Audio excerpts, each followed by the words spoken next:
В редакцию сайта ТВТН поступили кадры с мобильной съемки.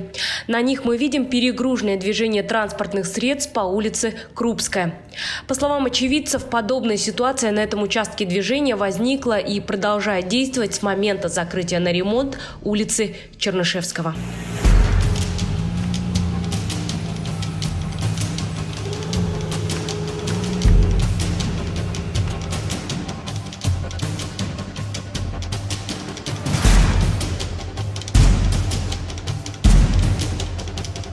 Как поясняет автор мобильных кадров, ситуация усугубляется еще и тем, что по улице Крупская полностью отсутствует пешеходная зона. Нет специально оборудованных тротуаров, при этом по улице регулярно ходят дети.